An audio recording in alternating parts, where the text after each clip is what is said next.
Hi, ako nga pala si Manjiro. Kung bago ka pa lang sa channel ko, paki-like and subscribe lang. Ito yung sumunod na kwento ng matapos ang Season 3 sa TV ng Hajime no Ippo. Kaya tunghayan natin ang isang magandang episode ng Hajime no Ippo 1440 na ang title ay ang Lihim na Pasasalamat ni Mashiba kay Ippo. Parehas na nagkatamaan ang dalawa. Sa pool sa sikmura si Ippo, habang si Mashiba naman ay sa pool sa muka. Ilalagay kita sa dapat mong kalagyan, sabi ni Mashiba, at sa pool si Ippo sa muka. At bumawi naman ng suntok si Ippo. Andito ako para tulungan ka sa training mo, sabi ni Ippo. At nagsimula na sila magpalitan ng maraming suntok. Layuan mo na ang kapatid ko. Ano bang plano mo sa kanya? At lapit ka pa ng lapit sa kanya. Ni hindi ka naman niya boyfriend, sigaw ni Mashiba. Wala akong ginagawang masama at wala kang karapatan para magdesisyon sa aming dalawa, sigaw ni Ippo. Bukas ang depensa mo, sigaw ni Ippo, sabay suntok sa katawan. Pero nagawa itong masangga ni Mashiba. Paing ko lang yun sa'yo, tanga, sabi ni Mashiba, sabay bitaw ng isang uppercut at sapul si Ippo. Habang si Tagaki naman ay tuloy pa rin sa pagbibideo ng laban ng dalawa. Halos nagkakabasagan ng muka si Mashiba at Ippo. Namamangha naman ang coach ni Mashiba dahil sa galing nilang dalawa. Nagkakatamaan na naman silang dalawa, tumatalsik na ang mga dugo sa mukha nila. At nagawa ni Mashiba na mapabagsak si Ippo.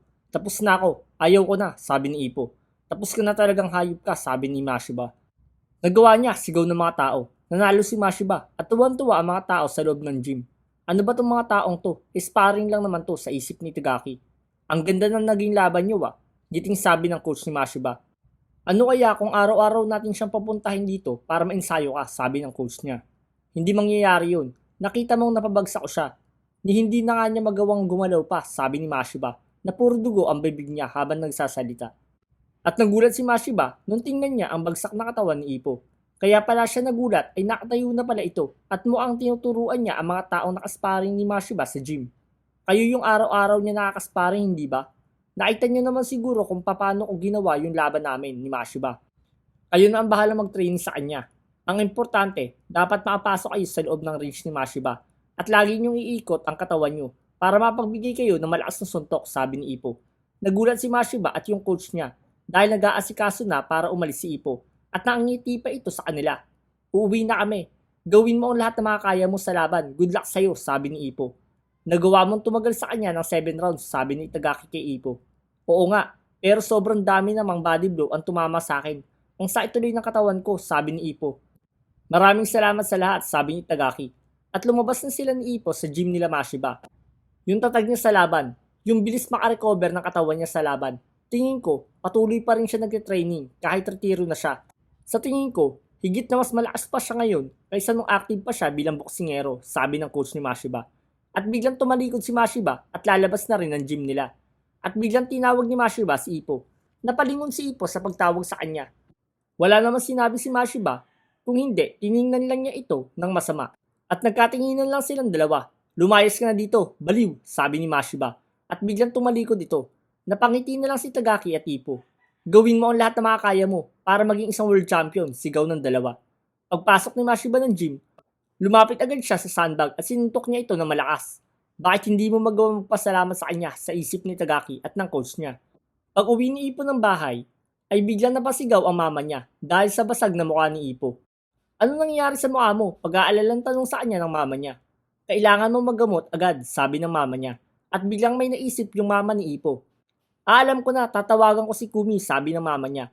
Wag na, magkakaproblema lang, sabi ni Ippo. At biglang nagmamadali si Kumi na nagbukas ng pinto para gamutin si Ippo. Ano nangyari sa'yo? Sino ba ang nakasparing mo? Pag-aalalang tanong ni Kumi. Hindi ba sabi ko sa'yo, wag kang gagawa ng mga bagay na delikado, dagdag nito. Napangiti naman yung mama ni Ippo habang tinitingnan yung dalawa dahil nakikita niya kung paano mag-alala si Kumi sa anak niya. Walang rason para maging ganyan yung itsura mo, para lang sa isang practice, sabi ni Kumi. Hindi naman sa ganun, sagot ni Ippo. Kahit retired ka na, isa kang dating world ranker, kaya imposible may makagawa sa iyo ng ganyan. Si Aoki Kimura at Itagaki, hindi ka naman kayang gawa ng ganyan. Kung ganun, sabi ni Kumi. Kung ganun, si Takamura ang gumawa niyan sa iyo. Napaka-brutal talaga niya, galit na sabi ni Kumi. Sa totoo lang, sagot ni Ippo. Biglang pinagpawisan si Kumi. Biglang lumuhod si Kumi. Humihingi ako ng pasensya sa iyo, sabi ni Kumi. Alam ko napaka-violente ng ginawa sa'yo at kawalan ng respeto sa'yo. Ako na ang humihingi ng pasensya sa ginawa sa'yo ng kapatid ko, sabi ni Kumi. Okay lang yun, tinutulungan niya yung kuya mo sa training hindi ba? Sabi ng nanay ni Ipo. Sabi ko na sa'yo magiging komplikado lang sa isip ni Ipo. Okay lang ako, sa totoo lang, masakit talaga yung mga natanggap ko sa kanya, sabi ni Ipo.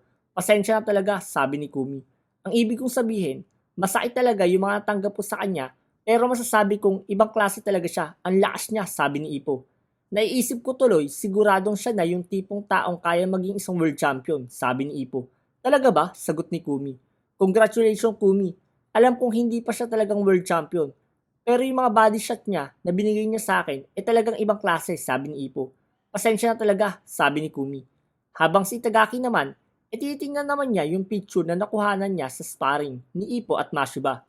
Talagang napakahusay ni Senpai. Dapat talaga, mas paghusayan ko pa. Pakiramdam ko, nakapanood ako ng isang napakasaysayang laban ng boxing kanina. Nakakapanghinayang naman kung hindi ito mapapanood ng ibang tao. Kailangan kong i-post to para makita nila kung gaano kagaling itong dalawa sa isip ni Itagaki. At pinost na nga ni Itagaki at nagsimula na rin siyang matulog at kinabukasan, isang napakagandang araw sigaw ni Itagaki. Oras na para mag-road work, sabi ni Itagaki. At nagulat siya na makita na puro notification yung cellphone niya, kaya agad niya tong dinampot. Hala ka, sabi ni Itagaki. Yun lamang po, sana yung nagustuhan nyo ang video na ito. Paki-like and subscribe lang kung nagustuhan nyo ang video na ito. Malaking tulong na rin to para sa akin para ganahan pa mag-upload pa. Maraming salamat po.